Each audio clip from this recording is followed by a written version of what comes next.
कोपरखैरणे येथे इमारतीचा स्लॅब कोसळून एका विद्यार्थ्याचा मृत्यू. नवी मुंबईतील कोपरखैरणे येथे गंभीर दुर्घटना. एका इमारतीचा स्लॅब कोसळला आहे. एका विद्यार्थ्याचा मृत्यू आणि अनेक जखमी. सायंकाळी सुमारे 5 वाजता विद्याभवन या 4 मजली इमारतीच्या पहिल्या मजल्यावरील स्लॅब अचानक तळमजल्यावर कोसळले. तळमजल्यावर खाजगी क्लासेस घेत असलेल्या महिला शिक्षक आणि 8 विद्यार्थी ढिगाऱ्याखाली अडकले. या घटनेनंतर तात्काळ बचावकार्य सुरू करण्यात आले. ढिगाऱ्याखाली अडकलेल्या विद्यार्थ्यांना आणि शिक्षकांना बाहेर काढण्यात आले. 5 जण जखमी झाले असून एका विद्यार्थ्याचा दुर्दैवी मृत्यू झाला आहे. आयुक्त कैलास शिंदे घटनास्थळी 2 तासांनी पोहोचले. यावर संतप्त रहिवाशांनी त्यांना घेराव घालून तीव्र नाराजी व्यक्त केली. तुम्ही फक्त एसीची हवा खाणार का, असा सवाल करत नागरिकांनी प्रशासनाला जाब विचारला. सुरक्षेच्या दृष्टीने इमारतीमधील रहिवाशांना सुरक्षित ठिकाणी हलवण्यात आलेलं आहे. प्रशासनाने अधिक खबरदारी घेण्याचे आश्वासन दिले आहे.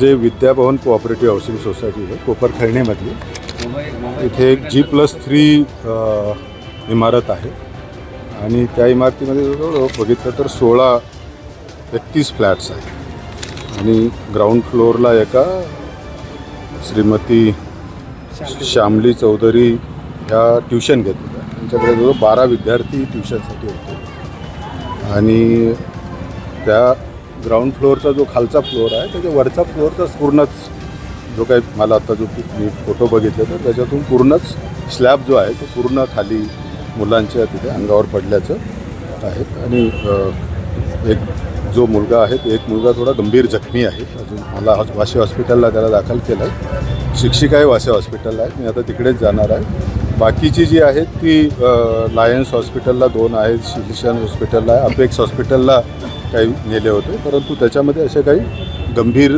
त्यांच्या नाही आहेत अशी माहिती आता मिळाली. हॉस्पिटलला गेल्यानंतर एक्झॅक्टली त्याचं मला पण माहिती मिळेल याच्यामध्ये. पण एक मुलगा मात्र गंभीर जखमी आहे अशी माहिती आहे. मी वाशी हॉस्पिटलला गेल्यानंतर मला नेमकी ती माहिती होईल. 1998मध्ये त्यांनी ओसी घेतली असं दिसतं आहे, असं बिल्डिंगचे सेक्रेटरी आता सांगत होते. जवळजवळ बघितलं तर 27-28 वर्षाची इमारत आहे. बाहेरून त्याचं हे झालेलं आहे आणि ऑथराईज बिल्डिंगमधली आहे ती, काय अनऑथराईज बिल्डिंग असं काही नाही आहे. पण आता याच्यानंतर आम्ही बिल्डिंगचं स्ट्रक्चरल ऑडिट वगैरे ते करूया याच्यामध्ये, त्यांनाही सांगू आणि हे विद्यार्थ्यांच्या सध्या ट्रीटमेंटची यांची याची व्यवस्था करणं हे प्राधान्याने ते काम करू. सध्या स्ट्रक्चरल ऑडिट झालेलं नाही आहे. स्ट्रक्चरल ऑडिट जनरली आपण 30 वर्षाची इमारत झाली की आपण सगळ्या इमारतींना स्ट्रक्चरल ऑडिट करतो. 1998 सालची त्याचं भोगोटा प्रमाणपत्र आहे. अजूनही 28 वर्षाची इमारत आहे. त्यामुळं आणि सोसायटी त्या करून घेत असतात, मला स्वतः इमारतधारकच करून घेत असतात. नवीमध्ये आपण आतापर्यंत किती लोकांना अशा म्हणजे नोटिसा पडेल की धोकादायक इमारतीचं घोषित केलेलं आहे? नाही, एक लक्षात घेतलं पाहिजे की जवळजवळ मागच्या पावसाळ्याच्या पूर्वी आपण हे सगळं ऑडिट करू शकतो. 65 इमारती आपल्याला होत्या. त्याच्याबाबत आपण त्यांच्यावर खाली करण्याची कारवाई करतो. त्याच्यामुळे त्या 65 इमारती त्याच्याबद्दली ही इमारत नाही आहे. या 65 इमारती त्याच्या आहेत. परत स्लॅब कोसळला आहे. मग आता जे लोक आहेत त्यांना परत इथे राहण्यासाठी येणार की दुसरीकडे कुठे? नाही, आता इमारतीचं आम्ही उद्या आमची टीम पाठवून त्याचं पूर्ण स्ट्रक्चरल ऑडिट करू पूर्ण आणि जर राहण्यायोग्य असेल तरच तिथे राहील. तात्पुरती व्यवस्था आता आमचे वॉर्ड ऑफिसर बरोबरच आहे. मी त्यांना तात्पुरती व्यवस्था आता बाहेर करण्यासाठी सूचना दिली. या इमारतीमध्ये जे नागरिक राहत आहेत त्यांनी महापालिकेच्या प्रशासनावर दाशिरे ओढलेत का, लेट आलं पाहणी करण्यासाठी किंवा आमच्याकडे लक्ष देत नाही, नाराजी व्यक्त केली? एक लक्षात घेतलं पाहिजे की ज्यावेळेस इन्सिडन्स रिपोर्ट झाल्यानंतर मीही माहिती घेत होतो आणि माहिती घेत असताना प्रथम माहिती आली होती की फक्त खरचटलेलं आहे. सगळे मुलं याला आपण हॉस्पिटलला दाखल केलेले आहेत. फायरचे टीम इथे वेळेवर आलेली होती, वॉर्ड ऑफिसर आलेले होते.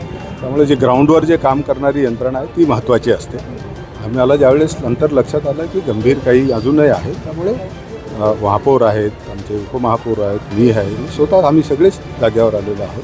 त्यामुळं नाराजी आता साहजिक असतं की ज्यावेळेस एखादी घटना घडते तर त्यांचे भावना व्यक्त करण्यासाठी ते हे आपल्या बाबी हे करतात आणि अशा इमारती ज्यावेळेस काही अनधिकृत इमारत आहे ते आहे त्याच्यावर कारवाई करण्यासाठी महानगरपालिका स्तरावरून पण कारवाई होतच असते. त्याच्यामध्ये ह्या बिल्डिंगमध्ये काही अनधिकृत इमारत नाही आहे. त्यामुळे आपण ज्यावेळेस एखादी घटना घडते त्या इमारतीबाबत बघितलं पाहिजे. इतर इश्यूबाबत आत्ताची काही ही वेळ नाही की त्याच्यावर लगेच ही चर्चा करावी आणि त्याच्यावर मी प्रतिक्रिया द्यावी. हे सर्व कितवीचे विद्यार्थी आहेत? ही जे विद्यार्थी जे आहेत माझ्याकडे 6वी 7वी अशी आहे. आणि एक सिनियर के जीचा विद्यार्थी दिसतो, पण 6वी आणि 7वी आणि एक 3री चा विद्यार्थी असं दिसतं. मुलं किती आणि मुली किती त्याच्यामध्ये? आता ह्याच्यामध्ये वाचून बघितलं, सिद्धांत गुप्ता म्हणून आहे 3री इयत्ता, प्रिन्स सोनी 6वी, आयशा खान 6वी, कुमसुम खान 7वी, मिस्का धनावडे 7वी, हा मनीष म्हसे हा 7वीचा विद्यार्थी आहे, आराध्य बोरसे 7वी, तन्वी श्रीवास्तव 3री, देवांश पुजारी 6वी, राजदीप वानखेडे 5वी, पार्थ खैरनार 7वी आणि रुद्र पाटील सीनियर के जी आणि श्यामली चौधरी ह्या शिक्षिका आहेत. ओके. ओके. सर टोटल कितने बच्चों को हॉस्पिटलाइज किया गया है?